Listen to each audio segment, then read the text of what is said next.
बातिल से दबने वाले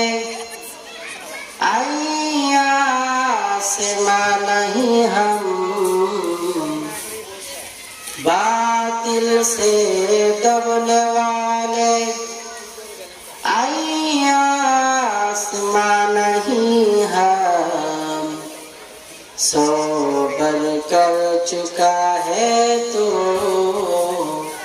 इंतहा हमारा, बलगल उला भी कमाले, कशफत दुजा भी जमाली, हसनत जमीआ खसाली, सल्लु अलैहि वाली।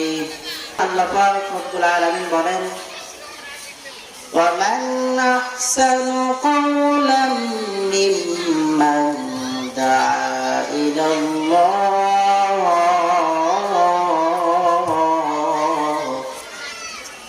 وعمل صالحا وقال إنني من المسلمين। জোরে বলেন আল্লাহু আকবার।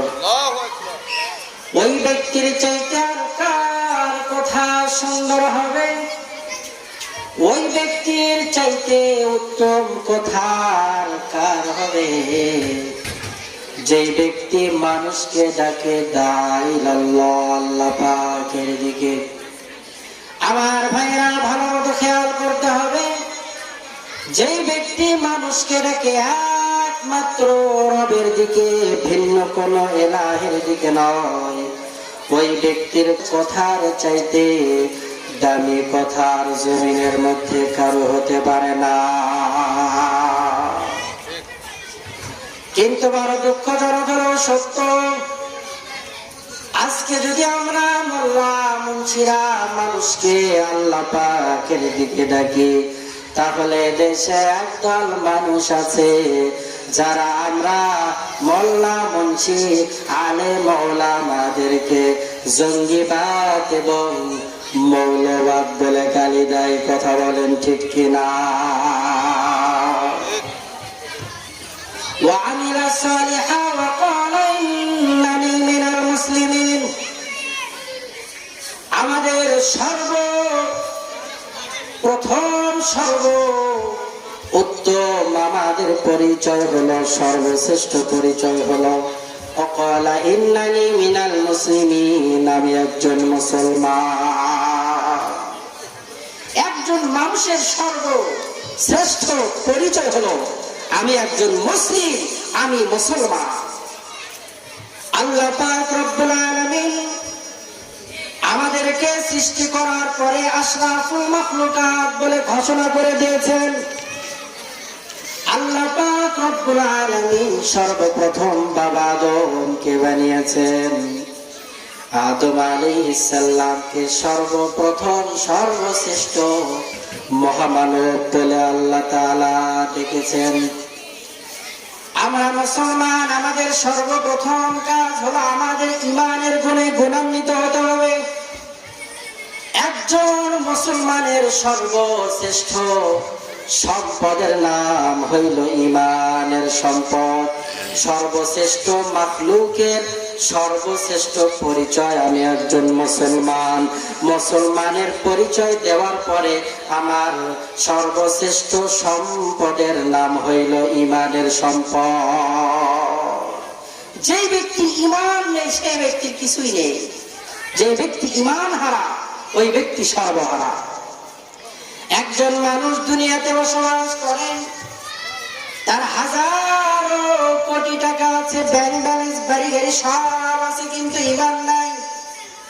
আল্লাহর হাবিব সাল্লাল্লাহু আলাইহি ওয়াসাল্লাম বলেন, ওই ব্যক্তির মূলত কিছুই নাই। আর যে ব্যক্তির টাকা পয়সা, বাড়ি গাড়ি, ব্যাংক ব্যালেন্স কিছুই নাই, কিন্তু ঈমান নামক সম্পদ আছে, আল্লাহর হাবিব বলেন এই ব্যক্তির কোনো কিছু না থাকার পরেও সে সবচাইতে দামি। ঈমান খুব দামি সম্পদ। যেই ব্যক্তি ঈমান হারা সেই ব্যক্তি সর্বহারা। ঈমান আমানতু বিল্লাহি ওয়া মালাইকা, আল্লাহ পাকের প্রতি ঈমান আনতে হবে, ওয়া মালাইকাতিহি ওয়া কুতুবিহি ওয়া রুসুলিহি ওয়াল ইয়াউমিল আখির ওয়াল কদরি খাইরি ওয়া শাররিহি মিনাল্লাহি তাআলা ওয়াল বাসি বাদাল মাউত। আমার ভাইরা, আল্লাহ পাকের প্রতি ঈমান আনতে হবে। আমানতু বিল্লাহি কামা হুয়া বিআসমাই, আল্লাহ পাকের সমস্ত নাম ও গুণের প্রতি আমাদেরকে ঈমান আনতে হবে। আল্লাহ পাক রব্বুল আলামিনের 3000 নাম। কত হাজার নাম? আল্লাহ পাক রব্বুল আলামিন 1000 নাম ফেরেশতাদেরকে শিখিয়ে দিলেন, আরো বাকি রইল 2000 নাম। আল্লাহ পাক রব্বুল আলামিন আরো 1000 নাম সমস্ত পয়গম্বর নবী রাসূলদেরকে শিখিয়ে দিলেন। বাকি রইল আরো 1000 নাম।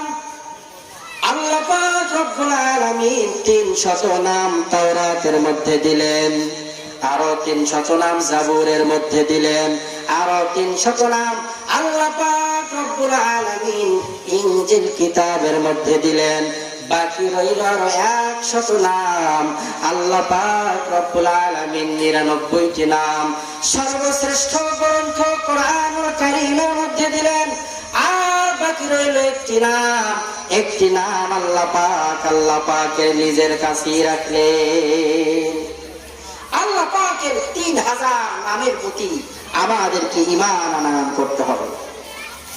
একজন মুসলমান দুনিয়ার থেকে বিদায় বেলায় যদি ঈমান নিয়ে কবরের বাড়িতে যাইতে পারে, মান ক্বালা লা ইলাহা ইল্লাল্লাহ দাখালাল জান্নাহ, যে ব্যক্তি বিদায় বেলায় জবানে কালেমা পড়তে পড়তে ইন্তেকাল করলো, আল্লাহর হাবিব বলেন ওই ব্যক্তি আল্লাহ পাকের বহুবিধ নাজ নিয়ামতের জায়গা জান্নাতে দাখিল হয়ে গেল। ঈমান হারা হওয়া যাবে না। আমার ভাইরা, আল্লাহ রাব্বুল আলামিন